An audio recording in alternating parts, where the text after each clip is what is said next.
Good morning, everybody. Good morning. I hope you're all doing okay. I know a lot of you are trying to figure out where to sit when you come in. Just do your best. I know it's not easy, and there's only so many chairs that we can put out when we're socially distanced. And here's to praying that things get back to normal a bit sooner. We can sit together again properly as a family. So I know that a lot of people are aware. I get a lot of people messaging me during the week, or just hearing that people are away on holiday this time of year, visiting family. So if you are just watching on our Facebook Live right now, hello to you as well. I hope you're doing okay. Just glad that you can join us. Jenny and myself, we're actually we took a small holiday last week and didn't go anywhere special, but we did the Darlington 10K, which was the first time that either of us had done a race. Jenny loved it. I hated it. Not like the before and after. The actual event was brilliant, but it's the running part of running that I don't like. I don't know about you. But it was just so good. I tell you what an incredible town we live in. There was people just lining the streets. Yeah, Darlington is incredible. You guys might not think so, but I think it's incredible. There was people just lining the streets for like an hour, just cheering people on, clapping them as they went round, and it was just incredible. But it's good to be back this morning, and we are straight back into the Gospel of Luke. I really hope that so far you felt challenged and feel like God's been speaking to you through the Gospel. Let me say a couple of things. We're in chapter 5 today. We're going through this pretty fast, and we're going to be done with this 4 weeks before Christmas. So we're obviously not talking or pulling out every single part of this gospel message. But what I would say is read with me. As I walk through and study this, and the other guys who are going to be speaking from the front, there are bits that we're going to miss during the week, and that's not because they're not important or God doesn't want to speak to you through them, those parts. It's just that we've picked some highlights that we're going to run with through this series. If you don't have a Bible, you can grab one on your way in now on a Sunday morning. We'll always have Bibles at the back at the resources table there. If you don't have one at home, take it home with you. You can keep it, and I won't call it stealing, I promise you. You can keep it. If you don't have one, just grab one. Take it home with you. If you've just forgotten it for the morning and you just want one for while you sat here, you left yours at home, that's fine. Just use it and put it back after you finished with it. But if you need one at home, just take one. We'll buy you one. It's not a problem. Please make sure you have a Bible and put it beside your bed. Read it before you go to sleep on a night, when you wake up in the morning, whenever works best for you. Have a good Bible app on your phone. Read at work on your lunch break. Read whenever works for you. But I want to encourage you just to spend time reading through, meditating on the Word of God, allowing it to impact your life. So as we walk through the Gospel of Luke together, as a church, just read through it. Read through the bits that we're not doing on Sundays. Allow God to speak to you. It's incredible gospel. Okay, with that being said, we're going to Luke chapter 5. So those who have your Bibles, turn to that. I'm going to pray real quick, and then we're going to jump right in to an encounter Jesus has with his soon-to-be disciples. So Lord Jesus, we thank you so much for this morning. We thank you that it does feel like a morning of celebration. I don't know why. Maybe just the Spirit's doing something this morning. Maybe you're calling prodigals home this morning. Maybe you're going to reignite the fire in some believers' hearts this morning. I really believe that. But Jesus, would we just be open to you, Lord? Would we be open to you doing something incredible in our hearts, in our families' lives, in our church? In Jesus' mighty name. Everybody said? Amen. All right, I'm going to do that again. Everybody said? Amen. Come on. We're all here. We're all present. Here we go. Okay, Luke chapter 5, 1 to 11. One day, as Jesus was standing by the lake of Gennesaret, the people were crowding around him and listening to the word of God. He saw at the water's edge 2 boats left there by the fishermen who were washing their nets. He got into one of the boats, the one belonging to Simon, and asked him to put it out a little from the shore. Then he sat down and taught the people from the boat. When he'd finished speaking to them, he said to Simon, "Put out into deep water and let down your nets for a catch." Simon answered, "Master, we've worked hard all night and haven't caught anything. But because you say so, I will let down the nets." When they had done so, they caught such a large number of fish that their nets began to break. So they signaled their partners in the other boat to come and help them. And they came and filled both boats so full that they began to sink. When Simon Peter saw this, he fell at Jesus' knees and said, "Go away from me, Lord. I am a sinful man." For he and his companions were astonished at the catch of fish that they had taken. And so were James and John, the sons of Zebedee, Simon's partners. When Jesus said to Simon, "Don't be afraid. From now on you will fish for people." So they pulled their boats up on shore, left everything, and followed him. Okay, so generally, if you've been around the Bible a little bit, you tend to remember this story. It's such a memorable moment in the gospel accounts. Where we're up to here, Jesus, he's been baptized. He's been led into the wilderness by the Spirit. And he's announced in Nazareth who he is in the temple. And he's already been healing people and casting out spirits. And this is the moment in which he's going to invite people to become his students, to become his disciples. And here, we catch Jesus on a morning where this crowd is surrounding him, wanting to hear what he's got to say, wanting to hear what he's teaching. And unfortunately, the growing multitude of people, it began to hinder his effectiveness, people being able to hear what he was teaching. So Jesus, what he does is he uses his surroundings and he takes advantage of what he has. There's a body of water, and next to it is the boats that are mentioned, and he decided to use it as almost like an ad hoc amphitheater. So he just puts the boat out a little bit on the shore, and then his voice carries so much better across the water, the people lining the beach.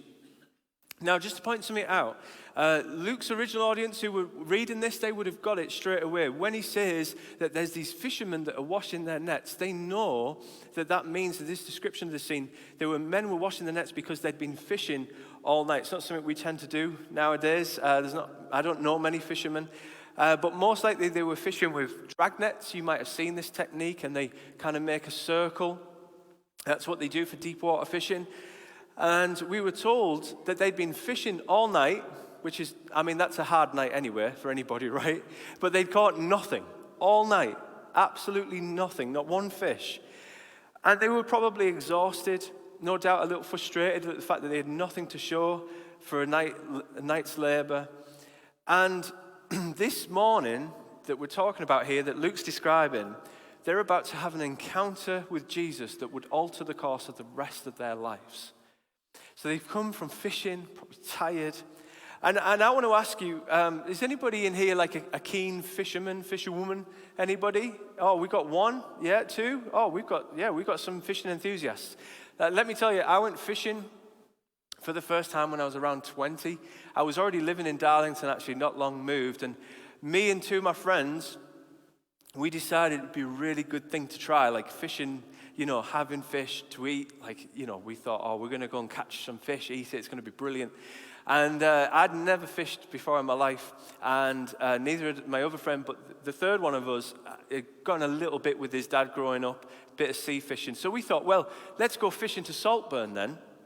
We'll drive over to Saltburn, and there's the pier there. Everybody knows the pier, and we thought we could do some sea fishing off the pier. It'd be fantastic. We'll go late evening, we'll stay all night, we'll catch loads of fish, come back, be millionaires, all that type of thing. And so we packed sandwiches. My friend, he had loads of gear because it was his dad's, and we packed sandwiches, packed a picnic. Thought, right, we're set for an all-nighter here. It's going to be fantastic. We got in my friend's car, drove all the way over the Saltburn, got there, got to the pier, and then realized that we hadn't checked the tide times. And the tide was it was out. And I don't mean out, it was way out. It was hours away. So even from the end of the pier, it was still, a mile out. I thought, oh no. That's my experience of fishing. However, a couple of years ago, I went with somebody who actually knew what they were doing. When we were living in Owen Sound, my next door neighbor was like a fishing nut. He was crazy about it. And he offered to take us out on his boat. And he said, come out with me, we'll catch fish. Look at what I caught, I'll show you a picture. And he said, look at that. a full salmon. Look at that. I caught that. Right? Yeah, no, don't clap. I had no skill involved in that. I just literally pulled on a rod and did what he said. I was pulling and winding. I caught a salmon. I was so excited. It tasted good too, let me tell you. You can get rid of that. I was just boasting. But there's the difference when you go with somebody who actually knows what they're doing. He was skilled in it. He won tournaments. He won competitions all over the place. He was incredible. And he took me out, and that's what happened.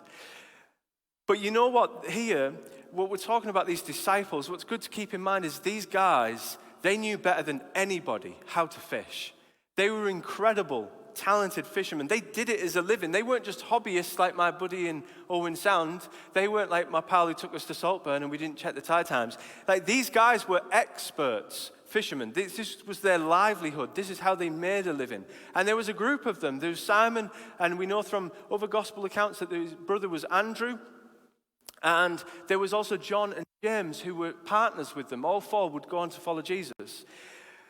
But notice here in what Luke does is he starts with the crowd, talks about the crowd, and then he hones in on these fishermen.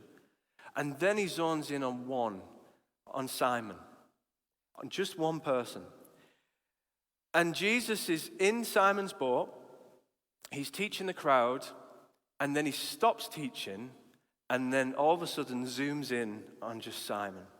He turns towards him. And what does he do? He instructs Simon, the expert fisherman, to take his boat into the deep water, to take it from the shallows into the deeper water, and to return to the very place where they'd labored all night in vain, and they caught nothing. And he instructs him to let down your net for a catch. And these deep nets, they required more than just one boat, these deep water nets, so that it involved the entire group at this point. And let's be honest here, let's be really honest. Sometimes what Jesus asks you to do can be a little bit annoying. Like, he's asking them, they've just washed all the nets, they've been working all night, it's in the middle of the day now, and he's like, okay, let down your net for a catch. No doubt, they were tired, they were annoyed. And I want to point something out here why this was such a terrible idea. They fish during the night because the waters are cooler on a night. The fish like the cover of darkness, so they come up to feed. And during the day, they return to the deep for the cooler water and for the protection. It was during the day, the fish would return to the deep, and you can imagine their thoughts when Jesus asked them to do this. However, they do as Jesus asks. Not long after placing their net in the water, Simon would have noticed that the top line was taut. It wasn't just tight, it was tight to the point that it was going to snap. And the nets are beginning to break. And you can imagine this moment, like he's frantically calling over his friends. He's like, come and help, quick, like we need help. You can imagine their faces. And you know, as I was praying about this passage this week, such a well-known moment, I was asking, Lord, what is it that I'm supposed to bring to the church? And I felt God remind me of what happened to Jenny and myself last year. For those who don't know, this time last year, we were leading a church in Owen Sound in Ontario. Incredible church, amazing people who love and follow Jesus. And it was just an honor to lead that church. We miss many of them very much. And we saw God, trust me, it was God, take this church from like 20 people to around 120 in 3.5 years that we were part of it. And however, this time last year, we heard without a doubt that God was saying, now is the time for you to resign from leading this church. And I just want to let you into what went on in our minds and hearts at that moment and the anxiety that overcame us. Resigning on the visa that we were on meant that we also were saying that we wouldn't stay in Canada. The visa was attached to the job. So if we gave up the job, we gave up being able to live in Canada. But we had no doubts that God was asking us to do that. And I want you to imagine what's going on in my head in that moment. God's spoken. We know that to be true. However, the work that was going to need to happen in order to move us out of Canada and back to the UK is not a simple thing. We've done that before. It's not easy. Doing it during a pandemic is even harder. And it's not the traveling that's a problem. Getting on an aeroplane for several hours is not a difficult thing to do. However, it's dismantling your life whilst you're still trying to live there that's the difficult part, right? So we needed to sell our house. We needed to figure out how to phase out the job well. We needed to figure out how to get rid of everything in the house because we weren't going to take anything with us other than clothes and some, precious things. And then it's, well, when do you sell the house? Where do you live when the house is sold? Because you still need to stay there and send money back to the UK and get ready to leave and deal with everything there, give back your car, get rid of items. And it was really, really difficult. So one small thing that kind of rattled around my mind, and probably just as a dad, just feeling desperate for my family and thinking this is going to be a really hard experience for us as a family. We're probably going to be living in a hotel, probably going to be living out of suitcases for a month, because we probably needed that much time between the house selling and actually getting on a plane. And I'm thinking, Lord, how are we going to do this? Where's my daughter going to sleep? We're probably going to be staying in a hotel, probably be sleeping on the floor, living out of suitcase, whatever, right? Where's Hannah going to sleep? And I was thinking, when do you get rid of a cot? When do you do it when you sell the house? Do you do it the night before you leave? Where does she sleep the night before we leave? Do we sell it the day we go to the airport or get rid of it the day we go to the airport? Well, that means I'm getting rid of stuff before we go to an airport. It's already stressful enough. So you can imagine my brain is like, boom, like that's just one thing. I've got a million things to get rid of in the house. And what we did know, it was going to be a really, really difficult thing for us as a family. It was almost impossible to figure out how it was going to work, how it was going to happen. And it was with that mindset that we knew what we had to do next. It was a Tuesday night in October last year, and I knew I had to bring the eldership together and let them know that we were going to resign. And all the stuff after that, I had no idea, absolutely no idea. But I just knew that God was asking us to do that. So Tuesday night, we sat down and we cried, and we told the elders that we feel God said to step back. Jesus asked us in that moment to take our boat out to the deep and cast our net. It made no sense. It was a ridiculous idea. Everything within me was telling me that this was a bad idea. It was going to be a terrible time for our family. It was going to be really hard living in a hotel. It was going to be really difficult living out of suitcases. It didn't make sense. And you see, so often, we want to do what Jesus says, but when it makes sense, when we can see how everything is going to line up, when we can see that the finances are in place to do what he's asking us to do, when we can see, actually, that this is going to be a fruitful thing, it's not going to be something that people look at me and say, well, that was a ridiculous idea, isn't he stupid? We want to follow Jesus when everything lines up with our intellect and our intelligence and our knowledge and our training. That's when we want to follow Jesus because it makes sense. It's easy then. But you see, when Jesus asked us to do something, he asked the disciples, soon-to-be disciples, fishermen to take their boats out and to fish at a time that didn't make sense. It was the wrong time of the day. It was the wrong technique. And yet he asked them to go, to step out of their comfort zone. And the truth is that we do that. And then we often are left wondering why our relationship with God feels stagnant, why it feels stale. And his disciples, Jesus is calling you and me to be obedient, even when it doesn't make sense, even when you don't see how this is going to work. I can tell you, though, without doubt, that I still am here today telling you that Jesus never failed us. He never left us. He never forsake us. The night we told the eldership that we were going to move on was a Tuesday night. That's the night we resigned. On the Thursday night, we told a few more people, the deacons in the church and a few close friends. On the Friday, we got a call from some of those close friends who said, hey, can we come over tomorrow? We'd like to talk to you about your house. On the Saturday, they came round and they said on the spot, they'd been round many times before. I had the privilege and the honor to pray and lead him to Christ a couple of years earlier, and we'd done their premarital counseling with them. Incredible couple. And on the spot they said, we feel like we're supposed to buy your house. Can we buy it from you? And then they said, but not just everything, not just the house, we want to buy everything in the house. Can we give you some more money for that? And I'm sat there thinking, well, yeah, but like, when do we move? When do we sell the house? And they said, no, like, and also we have somewhere else to live until the day you go. So you can stay in this house until the day you leave.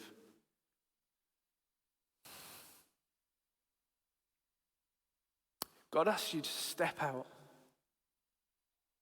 Have faith. He does the miracles. He does the miracles. The day that we left, I walked into my little girl's room, Hannah. It was the afternoon, early afternoon, and I picked her up from her nap, from her own cot. And we got her ready to leave, and we took our suitcases and we went to the airport and we left the house like we were going on holiday. God asks you to step out. He does the miracle. In this room, there are people with a heart for mission. You know without a doubt, God is calling you to distant lands. He's calling you to distant places. He's calling you to go and share the gospel. And there's people that are scared, like, what if I step out and I don't have the money? What if I lose everything that I've built? What if I lose what I've managed to acquire so far? And he's put down, deep down inside of you, this heart to go and share the gospel. And there's people in this room who just know that God is calling you. He's calling you to start a prayer meeting at work. He's calling you to do all different types of things. And the truth is that what happens, church, is we get trapped in this illusion of security that we build around ourselves. I've got savings, I've got a pension, I've got security. It's an illusion. And God is calling you to do something incredible, to step out and watch him do the miracle, to be obedient to him, even when it doesn't make sense. We can't get comfortable in it, can't get cozy. So maybe God is telling you, hey, you're a missionary. I'm calling you to go and share the gospel. God's calling you to start a rehab center. And you've put it off, and you've put it off, and you've put it off. God's calling you to foster children, to bring kids with no family into a family. God's calling you to work with asylum seekers, to help them. God's calling you to quit your career. Boom. You work so hard for it. Let me tell you, it's an illusion of security. Not everybody, you understand, but there are some people in the room that you know God's saying this to you. And I feel like this morning God's saying, get out of the shallows and get into the deep and trust the voice of your master. Simon and his companions, they didn't remain in the shallows. Against all reason, they obeyed Jesus' command and they did something unusual, irrational, and from a human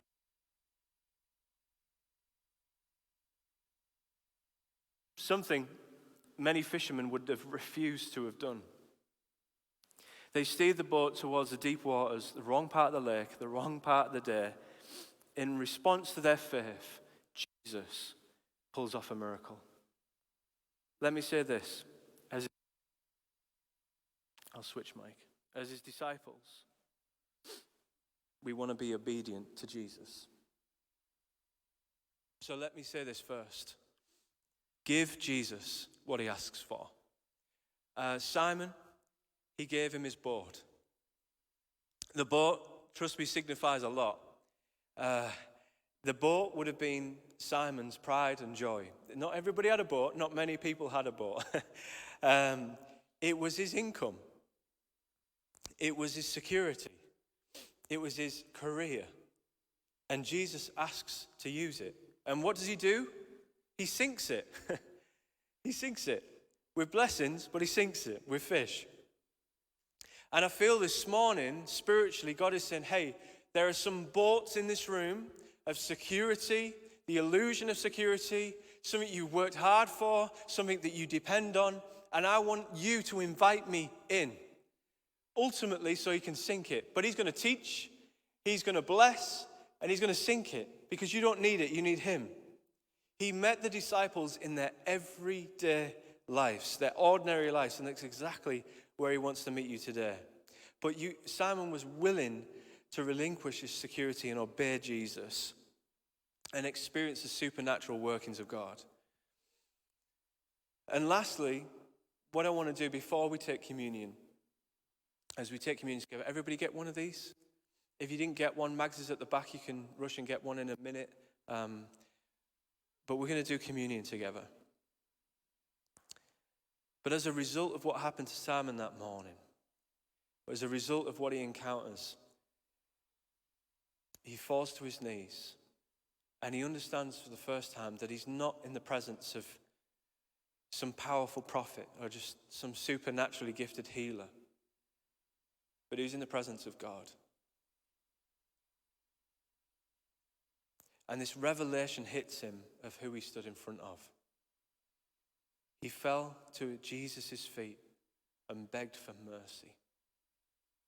And this image, it should conjure up a really pivotal moment in the Bible. Another man who found himself frozen with fear when confronted with the presence of God, Isaiah, the Old Testament prophet. We're going to read Isaiah here, chapter 6, verses 1 to 7. I saw the Lord high and exalted, seated on a throne, and the train of his robe filled the temple. Above him were seraphim, each with 6 wings. 2 wings they covered the faces, with 2 they covered the feet, and with 2 they were flying, and they were calling to one another, Holy, holy, holy is the Lord Almighty. The whole earth is full of his glory. At the sound of their voices, the doorposts and the threshold shook, and the temple was filled with smoke. How does he respond to being in the presence of God? Woe to me, I cried. I am ruined, for I am a man of unclean lips, and I live among people of unclean lips, and my eyes have seen the King, the Lord Almighty. Then one of the seraphim flew to me, and with a live coal in his hand, which he'd taken with tongues from the altar. This represents Jesus right here. This is Jesus imagery. With it, he touched my mouth and said, see, this has touched your lips. Your guilt is taken away and your sin is atoned for. As we move into a time of communion now, I feel like for so many people, this is going to be an important moment. And it's a moment that I want you to take so seriously, because I feel like Jesus is calling some of you to a recommitment this morning, to follow him. For some of you, life has become stale, stagnant. Your relationship with Jesus isn't what it was. And I feel like this morning, he's challenging you again to follow him. To go out to the deep, put out your net, and watch him work. We understand that Jesus is the one who came, his body broken, his blood poured out, in order that you can have a relationship with God. Like was said to Isaiah, your guilt is taken away, your sin atoned for. Jesus came so that your sin is forgiven. There is no more shame. It's gone. It's hard to forgive ourselves so often. Shame is gone. Not only that morning, not only did Jesus tell Simon, get back up, don't be afraid. That's what Jesus says, don't be afraid. It gives him a new identity. No longer is Simon a fisherman, he's a fisher of men. A new identity. And that's exactly what Jesus offers to you this morning. Guilt, gone. Shame, gone. Forgiveness, taken care of. And now he's calling you and me into a new identity with him. He wants to commission us again afresh this morning. So as we take communion together, the band are just going to play. And we're going to do this in a place of worship. Obviously, you need to keep your mask off so you can do this. But I want to encourage you to recommit this morning.